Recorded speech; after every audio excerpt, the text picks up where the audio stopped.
It's 5:20 in the morning on December 28, 1908. Thousands of families are still asleep, wrapped up against the cold of the Sicilian winter.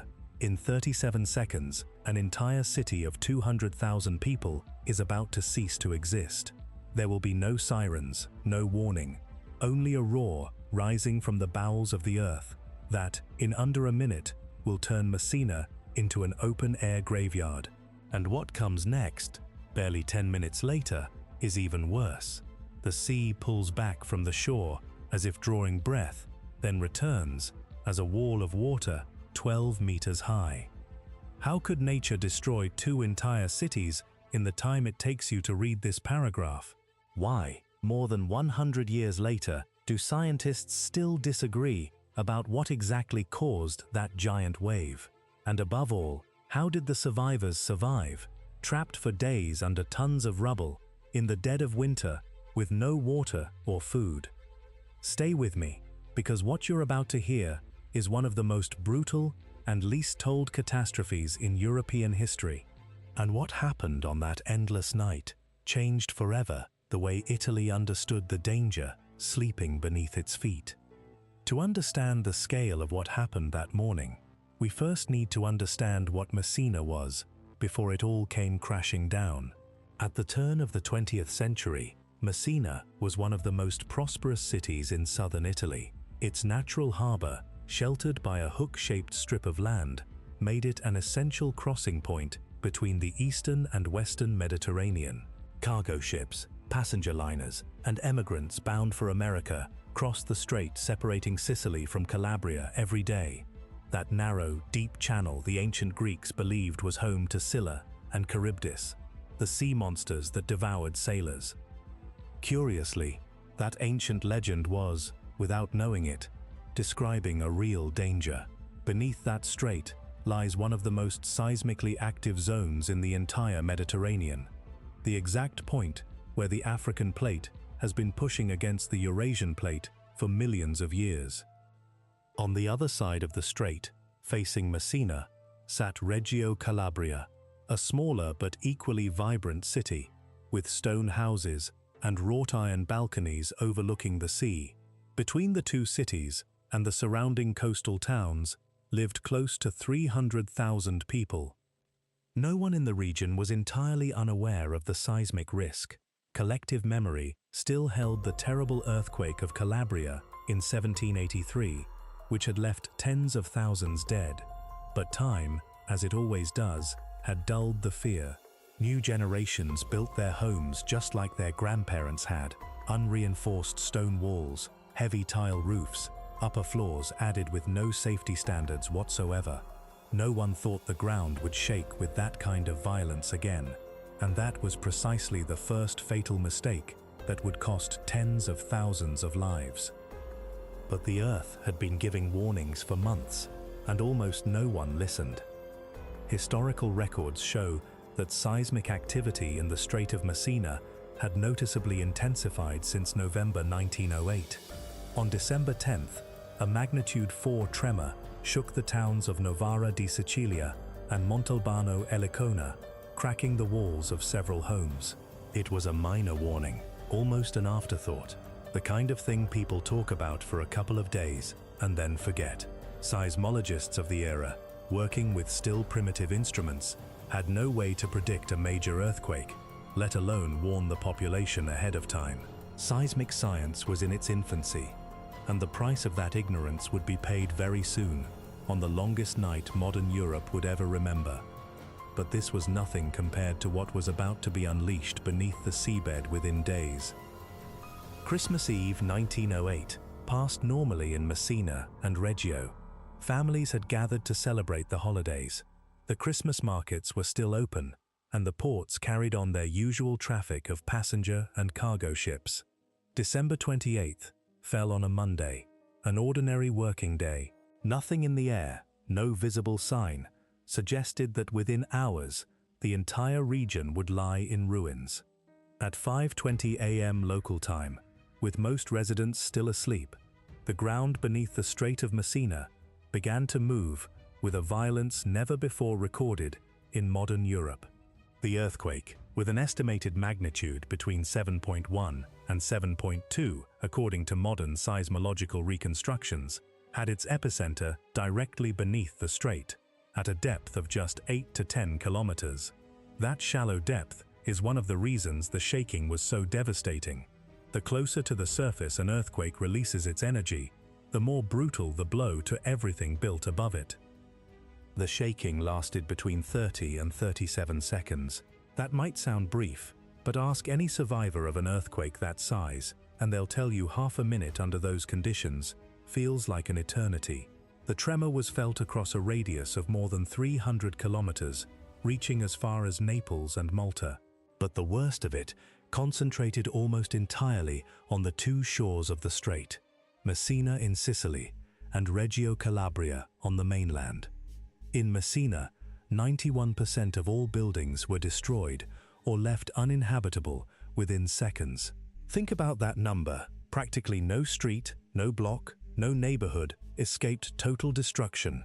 Multi-story buildings, built with no structural reinforcement whatsoever, collapsed in on themselves like houses of cards, burying the families sleeping inside.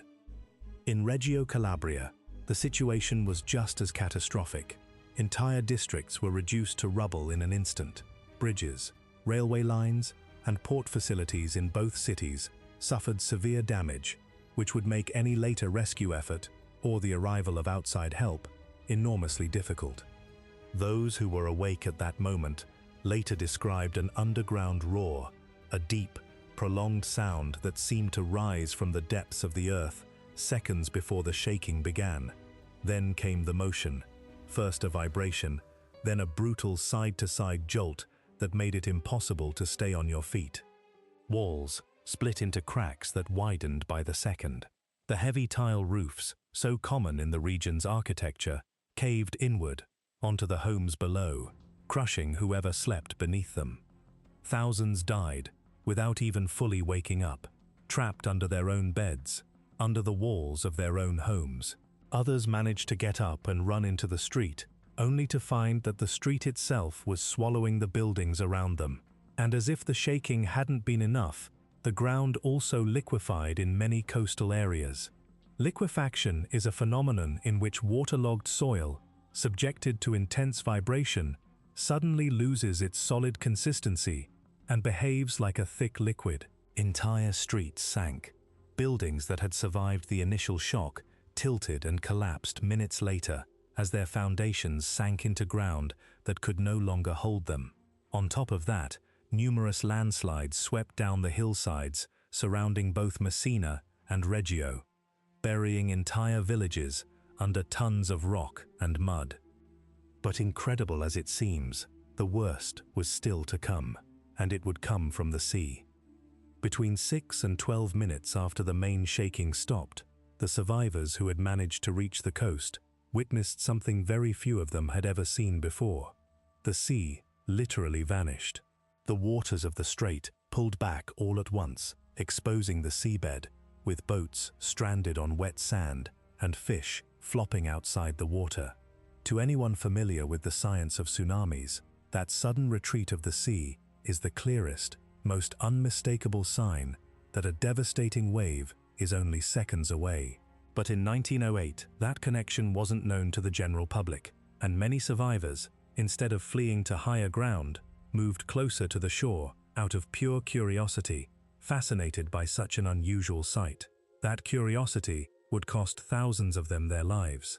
The sea returned as a series of enormous waves.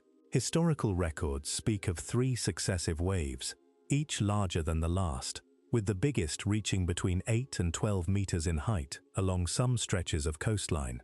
Picture a wall of water 3 or 4 stories tall, surging over a city already reduced to rubble.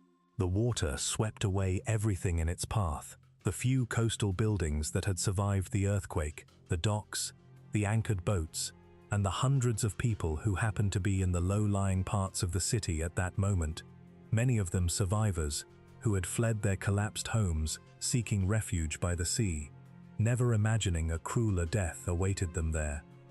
It's estimated that the tsunami alone claimed close to 2,000 additional lives, on top of the tens of thousands who had already died in the earthquake. The combination of both events, occurring just minutes apart, made that morning one of the deadliest ever recorded on the European continent. And here's one of the most unsettling details in this entire story. One scientists are still investigating more than a century later.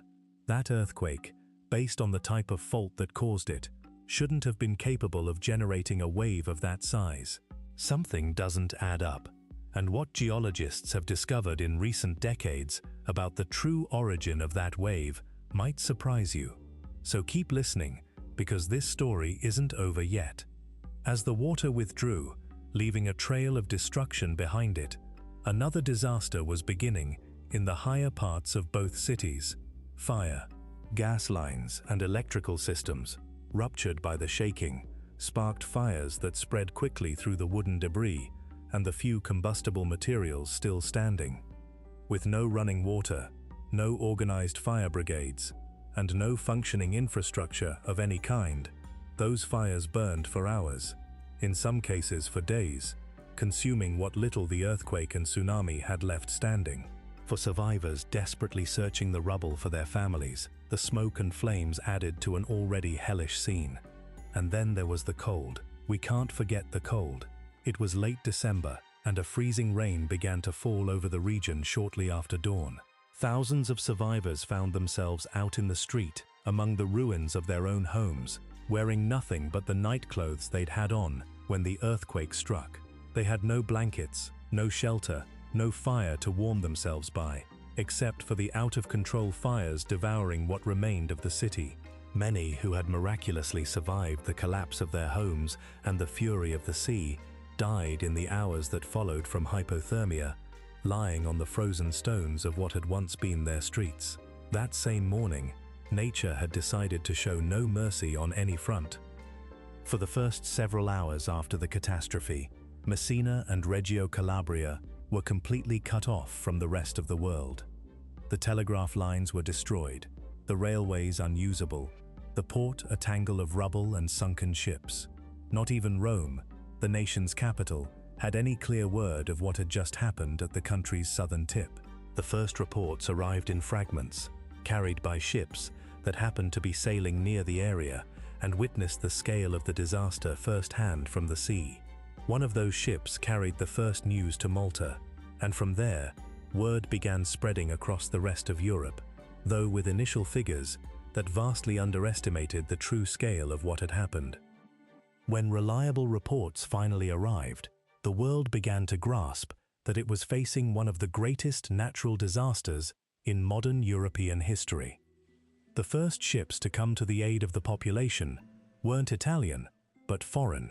Russian warships that happened to be conducting maneuvers in the Mediterranean and British vessels that changed course upon hearing news of the disaster were among the first to reach the devastated coastline, arriving days before the Italian government itself managed to organize a large-scale response.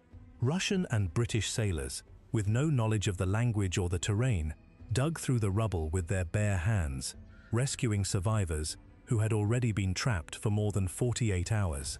But what these rescuers found beneath those ruins was something none of them would ever forget, and something that will leave you speechless too. In the weeks following the earthquake, rescues took place that are still considered almost miraculous today. Some people remained trapped under the rubble for more than 10 days, surviving in small pockets of air among the ruins, with barely any water or food, listening to the sounds above, without knowing if anyone would ever arrive in time to save them. There are documented cases of survivors pulled out as late as 18 days after the earthquake, a time frame that defies everything we know about the limits of human endurance. These stories, told by the Russian and British rescuers themselves, became a symbol of both the fragility and the extraordinary resilience of the human spirit in the face of the impossible. But for every miraculous rescue, there were hundreds, thousands of stories that ended in the worst possible way, and the true scale of the tragedy would take weeks to fully come to light. As the days passed and rescue teams managed to dig deeper into the rubble, the number of recovered bodies kept climbing. Italian authorities, overwhelmed by the scale of the disaster, had to resort to hastily dug mass graves to bury the thousands of bodies being recovered each day. The United States consul in Messina himself, a man named Arthur Cheney, died buried in his own residence during the earthquake, a detail that shows just how little the catastrophe cared for social class, nationality, or diplomatic status. No one was safe that morning, not the humblest fishermen at the port, nor the representatives of foreign governments. The final death toll remains, more than a century later, a subject of debate among historians and seismologists. Some contemporary sources cited figures as low as 75,000 dead in the first few days, before the full extent of the disaster in the smaller coastal towns was known. As the weeks went by, and news arrived of entire villages wiped out all along the strait, the estimates kept climbing. Modern studies based on demographic records and reconstructed census data from the era put the death toll at around 120,000 to 123,000 people, counting Messina, Reggio Calabria, and the many coastal towns that were also destroyed. Other, older, and less precise historical sources put the number as high as 200,000 victims. Whatever the exact figure, one thing is beyond dispute. Roughly half of Messina's entire population died, and in Reggio Calabria, around a third of its residents did not survive that night. Few natural disasters in European history have wiped out such a high proportion of an entire region's population in one stroke. And here is where the story takes a turn that very few documentaries dare to explore in detail. And it's without a doubt the most unsettling part of this whole account. For decades, scientists assumed the Messina tsunami had been generated directly by the earthquake itself, the same way most of the world's great tsunamis are formed. An undersea fault shifts vertically, pushes an enormous mass of water upward, and that energy turns into a giant wave that travels to shore. The problem is that when modern geologists studied in detail the type of fault responsible for the Messina earthquake, they found something that didn't add up.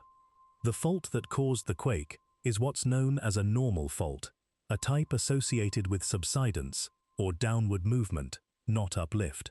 In theory, this kind of fault shouldn't be capable of producing the vertical push needed to generate a tsunami as large as the one that struck the coasts of Sicily and Calabria that morning. This contradiction led a group of researchers, back in 2008, exactly a century after the tragedy, to propose an alternative and truly chilling hypothesis. The Messina tsunami, they argued, wasn't caused directly by the earthquake, but by a massive underwater landslide triggered by the seismic shaking itself. In other words, the earthquake would have destabilized enormous amounts of sediment built up on the floor of the strait, and that sediment would have suddenly collapsed downslope, displacing a colossal volume of water and generating the wave that devastated both coastlines.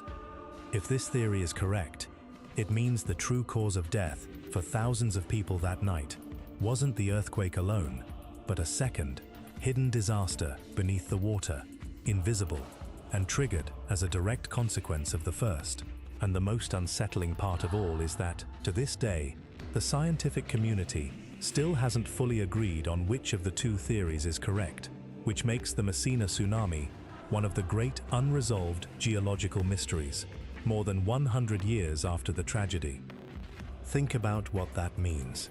Beneath the Strait of Messina, at this very moment, there could be other pockets of unstable sediment, waiting for the next earthquake to make them collapse the same way. The Strait of Messina region remains today one of the most seismically active zones in all of Europe, sitting right on the boundary where the African plate continues to slowly push against the Eurasian plate. Seismologists agree it's not a question of if a major earthquake will strike the region again, but when. The cities of Messina and Reggio Calabria were rebuilt after the catastrophe, this time under much stricter anti-seismic building codes, specifically designed to prevent a tragedy of that scale from ever happening again. Today, Messina has more than 230,000 residents, and Reggio Calabria, around 180,000. Both cities almost entirely rebuilt on the ruins of that December night in 1908. But even with all of modern technology, with early warning systems and building codes far more advanced than those of the early 20th century, experts agree on something deeply unsettling. No one can guarantee just how much lower the death toll would be if an earthquake of similar magnitude struck the Strait of Messina today. Population density has grown enormously since 1908. Infrastructure is far more complex, and even though modern buildings are much better equipped to withstand seismic shaking, the possibility of a tsunami triggered by an underwater landslide, exactly like the one believed to have happened over a century ago, remains a real and ongoing threat, actively studied by Italian geologists to this day. Now that you know the true scale of what happened that December morning, I want you to sit with one final thought, because it might be the hardest part of this whole story to take in. In just 37 seconds of shaking, followed by a few minutes of giant waves, nature managed to wipe out 1 in every 2 people living in Messina and 1 in every 3 people living in Reggio Calabria. There was no time to flee, no time to say goodbye. For the vast majority of victims, there was no warning at all beyond an underground roar that lasted only a few seconds before their own homes became their graves. And what makes this story even more disturbing is that modern science still can't say with total certainty exactly how that final, devastating wave was formed, which means the same mechanism, whatever it is, could be building again right now beneath the waters of that strait separating Sicily from the rest of Italy. Messina 1908 isn't just the story of an earthquake, it's the story of an entire region that trusted the past wouldn't repeat itself, that the old legends of Scylla and Charybdis were just that, legends, and paid for that overconfidence with the lives of more than 100,000 people in a single night. It's the story of foreign sailors who crossed the Mediterranean to dig with their bare hands through the ruins of cities they'd never known. And it's also the story of a geological mystery that, more than a century later, science still hasn't fully solved. If this longest night in Europe teaches us anything, it's that the Earth still holds secrets that neither the passing of centuries nor the most advanced technology has managed to fully decipher.